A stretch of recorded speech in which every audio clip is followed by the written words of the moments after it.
2026ನೇ ವರ್ಷವು ಮೂಲ ನಕ್ಷತ್ರದವರ ಜೀವನದಲ್ಲಿ ಬದಲಾವಣೆ, ತೀವ್ರತೆ ಮತ್ತು ಆಳವಾದ ಪರಿವರ್ತನೆಯ ವರ್ಷವಾಗಿರಲಿದೆ.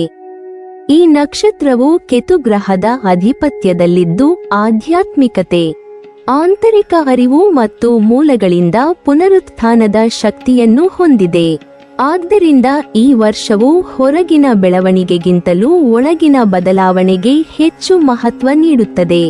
ಜೀವನದ ಹಲವು ಕ್ಷೇತ್ರಗಳಲ್ಲಿ ಹೊಸ ದಿಕ್ಕುಗಳು, ಅಸ್ಪಷ್ಟ ಸ್ಥಿತಿಗಳು ಮತ್ತು ಪುನರ್ನಿರ್ಮಾಣದ ಅಗತ್ಯವನ್ನು ಇದು ತರುತ್ತದೆ.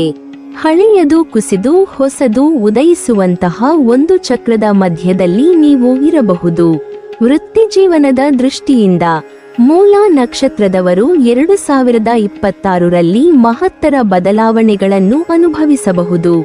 ಜನವರಿಯಿಂದ ಮಾರ್ಚ್ ತಿಂಗಳವರೆಗೆ ಕೆಲಸದ ವಾತಾವರಣದಲ್ಲಿ ಹಠಾತ್ ಬದಲಾವಣೆಗಳು ಸಂಭವಿಸಬಹುದು.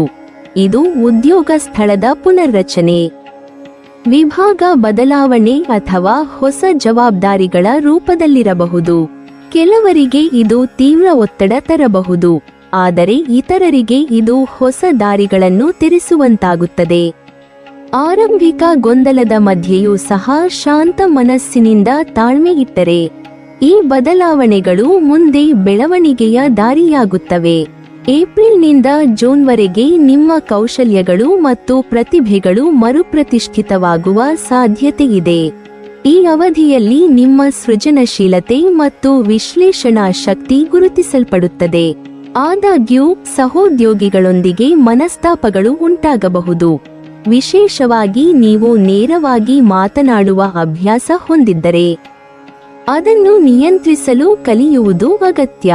ವರ್ಷಾಂತ್ಯದಲ್ಲಿ ಅಕ್ಟೋಬರ್ನಿಂದ ಡಿಸೆಂಬರ್ವರೆಗೂ ಸ್ಥಿರತೆ ಮರಳುತ್ತದೆ. ಆಗ ನಿಮ್ಮ ಪರಿಶ್ರಮಕ್ಕೆ ಪ್ರಶಂಸೆ ದೊರೆಯಬಹುದು. ಹಿರಿಯರಿಂದ ಗೌರವ ಹೆಚ್ಚಬಹುದು ಮತ್ತು ಕೆಲವು ಮಂದಿ ನಾಯಕರಾಗಿ ಪ್ರಾರಂಭಿಸಬಹುದು. ಆರ್ಥಿಕ ಪರಿಸ್ಥಿತಿ ಈ ವರ್ಷ ಮಿಶ್ರವಾಗಿರುತ್ತದೆ. ವರ್ಷದ ಆರಂಭದಲ್ಲಿ ಕೆಲವು ಅನಿರೀಕ್ಷಿತ ಖರ್ಚುಗಳು ಎದುರಾಗಬಹುದು. ಮನೆಯ ದುರಸ್ತಿ, ಕುಟುಂಬದ ತುರ್ತು ಅಗತ್ಯಗಳು ಅಥವಾ ಆರೋಗ್ಯಕ್ಕೆ ಸಂಬಂಧಿಸಿದ ವೆಚ್ಚಗಳ ರೂಪದಲ್ಲಿ ಇದು ತಾತ್ಕಾಲಿಕ ಒತ್ತಡ ತರಬಹುದು.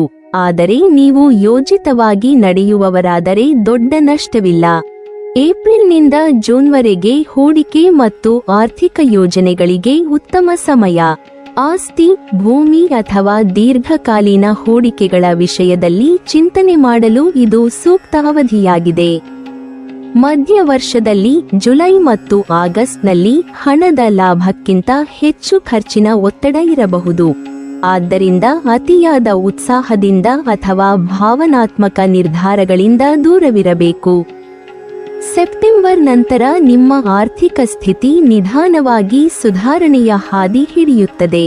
ನೀವು ಮಾಡಿದ ಉಳಿತಾಯ ಮತ್ತು ವಿವೇಕಬುದ್ಧಿಯಿಂದ ತೆಗೆದುಕೊಂಡ ನಿರ್ಧಾರಗಳು ವರ್ಷಾಂತ್ಯದಲ್ಲಿ ಸ್ಥಿರತೆಯ ಭಾವವನ್ನು ನೀಡುತ್ತವೆ.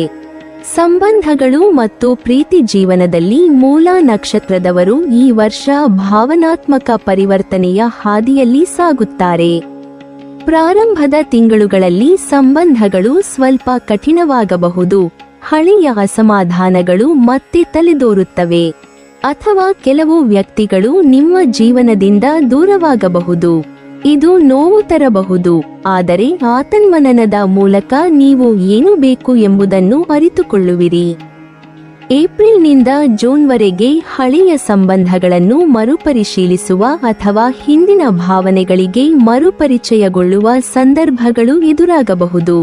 ಈ ಸಮಯದಲ್ಲಿ ಹೃದಯದ ಬದಲಿಗೆ ಬುದ್ಧಿಯೊಂದಿಗೆ ನಿರ್ಧಾರ ತೆಗೆದುಕೊಳ್ಳುವುದು ಅಗತ್ಯ. ಜುಲೈನಿಂದ ಸೆಪ್ಟೆಂಬರ್ವರೆಗೆ ನಂಬಿಕೆ, ಸತ್ಯಾಸತ್ಯತೆ ಮತ್ತು ತಾಳ್ಮೆಯನ್ನು ಪರೀಕ್ಷಿಸುವ ಸಂದರ್ಭಗಳು ಬರಬಹುದು. ನಿಮ್ಮ ಸಂಗಾತಿಯೊಂದಿಗೆ ಪ್ರಾಮಾಣಿಕ ಸಂವಹನ ಈ ಅವಧಿಯ ಮುಖ್ಯ ಕೀಲಿಕೈ. ವರ್ಷದ ಕೊನೆಯ ಭಾಗದಲ್ಲಿ ಸಂಬಂಧಗಳು ಸ್ಥಿರತೆ ಮತ್ತು ಶಾಂತಿಗೆ ತಲುಪುವ ಸಾಧ್ಯತೆಯಿದೆ. ವಿವಾಹಿತ ದಂಪತಿಗಳಿಗೆ ಕುಟುಂಬದ ಬೆಂಬಲದಿಂದ ಸಾಮರಸ್ಯ ಮರಳುತ್ತದೆ ಮತ್ತು ಒಂಟಿಯಾಗಿರುವವರಿಗೆ ಹೊಸ ಪರಿಚಯಗಳು ಜೀವನದ ಹೊಸ ಅಧ್ಯಾಯವಾಗಬಹುದು. ಆರೋಗ್ಯದ ದೃಷ್ಟಿಯಿಂದ 2026 ವರ್ಷವು ನಿಮ್ಮ ದೇಹ ಮತ್ತು ಮನಸ್ಸಿನ ಸಮತೋಲನವನ್ನು ಪರೀಕ್ಷಿಸುವ ಸಮಯ. ವರ್ಷದ ಆರಂಭದಲ್ಲಿ ಆಯಾಸ, ಒತ್ತಡ ಮತ್ತು ಮನೋವೈಕಲ್ಯದ ಲಕ್ಷಣಗಳು ಕಾಣಿಸಬಹುದು. ಕೆಲಸದ ಒತ್ತಡ, ಕುಟುಂಬದ ಚಿಂತೆಗಳು ಮತ್ತು ಆರ್ಥಿಕ ಒತ್ತಡ ಇವು ನಿಮ್ಮ ಮನಸ್ಸಿಗೆ ಕಂಗೆಡಿಸಬಹುದು. ಆದ್ದರಿಂದ ಯೋಗ, ಧ್ಯಾನ ಮತ್ತು ನಿಯಮಿತ ವ್ಯಾಯಾಮವನ್ನು ಜೀವನದ ಭಾಗವನ್ನಾಗಿಸಿಕೊಳ್ಳುವುದು ಅತ್ಯವಶ್ಯ. ಏಪ್ರಿಲ್ನಿಂದ ಜೂನ್ವರೆಗೆ ಜೀವನ ಶೈಲಿಯಲ್ಲಿನ ಬದಲಾವಣೆ, ಉದಾಹರಣೆಗೆ ಆಹಾರ ಕ್ರಮ, ನಿದ್ರೆ ಅಥವಾ ವ್ಯಾಯಾಮದ ರೂಢಿಗಳು ಉತ್ತಮ ಆರೋಗ್ಯ ತರಬಹುದು. ಆಗಸ್ಟ್ನಿಂದ ನಿಮ್ಮ ಶಕ್ತಿಯ ಮಟ್ಟಗಳು ಹಂತಹಂತವಾಗಿ ಹೆಚ್ಚಾಗುತ್ತವೆ. ರೋಗ ಬಂದ ಮೇಲೆ ಚಿಕಿತ್ಸೆ ಹುಡುಕುವುದಕ್ಕಿಂತ ಮುಂಚೆಯೇ ತಡೆಗಟ್ಟುವ ಕ್ರಮಗಳು ಅಗತ್ಯ. ನಿಗದಿತ ಆರೋಗ್ಯ ತಪಾಸಣೆಗಳು, ಶುದ್ಧ ಆಹಾರ ಮತ್ತು ನೀರಿನ ಸರಿಯಾದ ಸೇವನೆ ನಿಮಗೆ ಚೈತನ್ಯವನ್ನು ನೀಡುತ್ತವೆ. ಮೂಲ ನಕ್ಷತ್ರದವರ ವಿವಾಹ ಯೋಗ ಅಥವಾ ಮದುವೆ ಭಾಗ್ಯವನ್ನು ನೋಡಿದರೆ 2026ನೇ ವರ್ಷವು ಆಳವಾದ ಭಾವನಾತ್ಮಕ ಬದಲಾವಣೆಗಳು ಮತ್ತು ಪರಿವರ್ತನೆಯ ಕಾಲವಾಗಲಿದೆ. ಕೇತು ಗ್ರಹದ ಅಧಿಪತ್ಯದಲ್ಲಿರುವ ಈ ನಕ್ಷತ್ರವು ಸಾಮಾನ್ಯವಾಗಿ ಜೀವನದಲ್ಲಿ ಹಠಾತ್ ಬದಲಾವಣೆಗಳನ್ನು ತರುತ್ತದೆ, ವಿಶೇಷವಾಗಿ ಸಂಬಂಧಗಳು ಮತ್ತು ವೈವಾಹಿಕ ಜೀವನದ ವಿಷಯದಲ್ಲಿ. ಈ ವರ್ಷವು ಅದಕ್ಕೆ ಹೊರತಾಗುವುದಿಲ್ಲ. ವಿವಾಹ ಯೋಗವು ಕೆಲವು ಮಟ್ಟದಲ್ಲಿ ಚಂಚಲತೆಯನ್ನು ಮತ್ತೆ ಕೆಲವೊಮ್ಮೆ ಭಾವನಾತ್ಮಕ ಶಾಂತಿಯನ್ನು ತರಬಲ್ಲದು. ಆದರೆ ಎಲ್ಲವೂ ನಿಮ್ಮ ತಾಳ್ಮೆ, ಸಂವಹನ ಮತ್ತು ಮನಸ್ಥಿತಿಯ ಮೇಲೆ ಅವಲಂಬಿತವಾಗಿರುತ್ತದೆ. 2026ರ ಮೊದಲಾರ್ಧದಲ್ಲಿ, ವಿಶೇಷವಾಗಿ ಜನವರಿಯಿಂದ ಜೂನ್ವರೆಗೆ ವಿವಾಹ ಅಥವಾ ಸಂಬಂಧಗಳಿಗೆ ಸಂಬಂಧಿಸಿದ ನಿರ್ಧಾರಗಳಲ್ಲಿ ತಾಳ್ಮೆ ಅಗತ್ಯ. ಕೆಲ ಮೂಲ ನಕ್ಷತ್ರದವರು ತಮ್ಮ ಸಂಗಾತಿಯೊಂದಿಗೆ ಭಿನ್ನಾಭಿಪ್ರಾಯ ಅಥವಾ ದೂರವನ್ನು ಅನುಭವಿಸಬಹುದು. ಸಂಬಂಧಗಳು ಹಳೆಯ ಸಮಸ್ಯೆಗಳ ತೀವ್ರತೆಯಿಂದ ಪರೀಕ್ಷೆಗೆ ಒಳಗಾಗುವ ಸಾಧ್ಯತೆಯಿದೆ. ಕೆಲವರಿಗೆ ಈ ಅವಧಿ ಪರೀಕ್ಷೆಯ ವರ್ಷವಾಗಬಹುದು. ಅಂದರೆ ವಿವಾಹಿತರು ತಮ್ಮ ಸಂಗಾತಿಯ ಭಾವನೆಗಳನ್ನು ಅರ್ಥಮಾಡಿಕೊಳ್ಳಲು ಕಷ್ಟಪಡುವರು ಮತ್ತು ಅವಿವಾಹಿತರು ಹೊಸ ಸಂಬಂಧಗಳಲ್ಲಿ ಸ್ಥಿರತೆ ಕಾಣದೇ ಇರಬಹುದು. ಕೆಲವರು ಕುಟುಂಬದ ಒತ್ತಡದಿಂದ ಅಥವಾ ಸಾಮಾಜಿಕ ಕಾರಣಗಳಿಂದ ವಿವಾಹ ನಿರ್ಧಾರ ತೆಗೆದುಕೊಳ್ಳಬೇಕಾಗುವ ಸ್ಥಿತಿಯಲ್ಲಿರಬಹುದು, ಆದರೆ ಅದು ತಾತ್ಕಾಲಿಕ ಅಸಮಾಧಾನ ತರಬಹುದು. ಈ ಕಾರಣಕ್ಕಾಗಿ ಈ ಅವಧಿಯಲ್ಲಿ ಯಾವುದೇ ಪ್ರಮುಖ ವಿವಾಹ ನಿರ್ಧಾರವನ್ನು ತಡೆದು ಸ್ವಲ್ಪ ತಾಳ್ಮೆಯಿಂದ ಮುಂದೆ ಸಾಗುವುದು ಉತ್ತಮ. ಆದರೆ ಜುಲೈನಿಂದ ಸೆಪ್ಟೆಂಬರ್ ನಡುವಿನ ಅವಧಿ ನಿಧಾನವಾಗಿ ಸ್ಥಿರತೆಯನ್ನು ತರಲು ಆರಂಭಿಸುತ್ತದೆ. ಈ ಸಮಯದಲ್ಲಿ ಹಿಂದಿನ ಗೊಂದಲಗಳು ನಿಧಾನವಾಗಿ ಪರಿಹಾರ ಕಾಣುತ್ತವೆ. ಸಂಗಾತಿಯೊಂದಿಗೆ ಸಂಭಾಷಣೆಯು ಮತ್ತೆ ಚಿಗುರುತ್ತದೆ.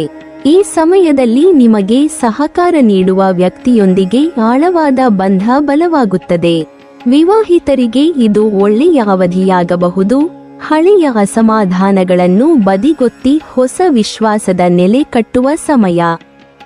ಭಾವನಾತ್ಮಕ ಮುಚ್ಚುಮರೆಗಳು ತೆರೆದುಕೊಳ್ಳುತ್ತವೆ. ಹೃದಯದ ಮಾತುಗಳನ್ನು ನೇರವಾಗಿ ಹೇಳಲು ಧೈರ್ಯ ದೊರೆಯುತ್ತದೆ. ವರ್ಷದ ಕೊನೆಯ ಭಾಗದಲ್ಲಿ, ವಿಶೇಷವಾಗಿ ಅಕ್ಟೋಬರ್ನಿಂದ ಡಿಸೆಂಬರ್ವರೆಗೆ ವಿವಾಹ ಯೋಗ ಪ್ರಬಲವಾಗುತ್ತದೆ. ಈ ಅವಧಿಯಲ್ಲಿ ಶನಿ ಮತ್ತು ಗುರು ಗ್ರಹಗಳ ಅನುಕೂಲದಿಂದ ಮದುವೆ ಸಂಬಂಧಿತ ವಿಚಾರಗಳಲ್ಲಿ ಸ್ಪಷ್ಟತೆ ದೊರೆಯಬಹುದು. ಈಗಾಗಲೇ ಸಂಬಂಧದಲ್ಲಿರುವವರಿಗೆ ನಿಶ್ಚಿತಾರ್ಥ ಅಥವಾ ವಿವಾಹದ ಮುನ್ಸೂಚನೆಗಳು ದೊರೆಯಬಹುದು. ಕೆಲವು ಸ್ಥಳೀಯರಿಗೆ ಮದುವೆಯ ನಂತರ ವಾಸದ ಬದಲಾವಣೆ ಅಥವಾ ಹೊಸ ಜೀವನದ ಆರಂಭವಾಗಬಹುದು. ಹಿಂದಿನ ಕಠಿಣ ಅನುಭವಗಳು ಈಗ ಶಾಂತಿಯ ಅಡಿಪಾಯವಾಗುತ್ತವೆ. ಆದರೆ ಒಂದು ವಿಚಾರ ಮುಖ್ಯ: ಮೂಲ ನಕ್ಷತ್ರದವರು ತಮ್ಮ ಜೀವನದಲ್ಲಿ ಬಲವಾದ ಸ್ವತಂತ್ರತೆ ಮತ್ತು ತೀವ್ರತೆ ಹೊಂದಿರುವುದರಿಂದ ವಿವಾಹದಲ್ಲಿ ಸ್ವಲ್ಪ ಹೊಂದಾಣಿಕೆ ಕಷ್ಟಕರವಾಗಬಹುದು. ನೀವು ಎಲ್ಲವನ್ನೂ ತರ್ಕಬದ್ಧವಾಗಿ ನೋಡಲು ಪ್ರಯತ್ನಿಸಿದರೆ, ಸಂಗಾತಿಯ ಭಾವನೆಗಳನ್ನು ತಪ್ಪಾಗಿ ಅರ್ಥಮಾಡಿಕೊಳ್ಳುವ ಸಾಧ್ಯತೆ ಇರುತ್ತದೆ. ಆದ್ದರಿಂದ ವಿವಾಹ ಯೋಗದ ಫಲ ಶ್ರೇಷ್ಠವಾಗಲು ಮನಸ್ಸಿನ ಮೃದುತ್ವ ಮತ್ತು ಸಂವಹನದ ಸ್ಪಷ್ಟತೆ ಅತ್ಯವಶ್ಯಕ. ಒಟ್ಟಾರೆ 2026ನೇ ವರ್ಷವು ಮೂಲ ನಕ್ಷತ್ರದವರಿಗೆ ಬದಲಾವಣೆ, ಕಠಿಣ ಪರಿಶ್ರಮ ಮತ್ತು ಆಂತರಿಕ ಅರಿವಿನ ವರ್ಷವಾಗುತ್ತದೆ. ಪ್ರಾರಂಭದಲ್ಲಿ ಅಶಾಂತತೆ ಮತ್ತು ಅನುಮಾನ ಇರಬಹುದು, ಆದರೆ ಸಮಯದೊಂದಿಗೆ ಸ್ಥಿರತೆ, ಪ್ರಗತಿ ಮತ್ತು ಶಾಂತಿ ಮರಳುತ್ತವೆ. ಜೀವನವು ನಿಮ್ಮಿಂದ ಹಳೆಯದನ್ನು ಬಿಡಲು, ಹೊಸದನ್ನು ಸ್ವೀಕರಿಸಲು ಒತ್ತಾಯಿಸುವಂತೆ ಕಾಣಬಹುದು. ಬದಲಾವಣೆಯ ನೋವು ತಾತ್ಕಾಲಿಕವಾದರೂ ಅದರ ಫಲಗಳು ಶಾಶ್ವತವಾಗಿರುತ್ತವೆ. ಈ ವರ್ಷ ನಿಮ್ಮ ಸಹನಶೀಲತೆ, ಆತ್ಮವಿಶ್ವಾಸ ಮತ್ತು ನಂಬಿಕೆಯು ಪರೀಕ್ಷಿಸಲ್ಪಡುತ್ತವೆ. ಆದರೆ ಈ ಪರೀಕ್ಷೆಯ ನಂತರ ಜೀವನವು ಹೊಸ ಅರ್ಥ ಮತ್ತು ಉದ್ದೇಶವನ್ನು ಪಡೆಯುತ್ತದೆ. ನೀವಿನ್ನೂ ನಮ್ಮ ಚಾನೆಲ್ ಅನ್ನು ಸಬ್ಸ್ಕ್ರೈಬ್ ಮಾಡಿಲ್ವಾ? ಹಾಗಾದರೆ ಈ ಕೂಡಲೇ ನಮ್ಮ ಇಂದ್ರಜಾಲ ಚಾನೆಲ್ ಅನ್ನು ಸಬ್ಸ್ಕ್ರೈಬ್ ಮಾಡಿ ಮತ್ತು ಪಕ್ಕದಲ್ಲಿರುವ ಬೆಲ್ ಐಕಾನ್ ಅನ್ನು ಕ್ಲಿಕ್ ಮಾಡಿದರೆ ನಮ್ಮ ಹೊಸ ವಿಡಿಯೋಗಳನ್ನು ನೀವು ನೋಡಬಹುದು.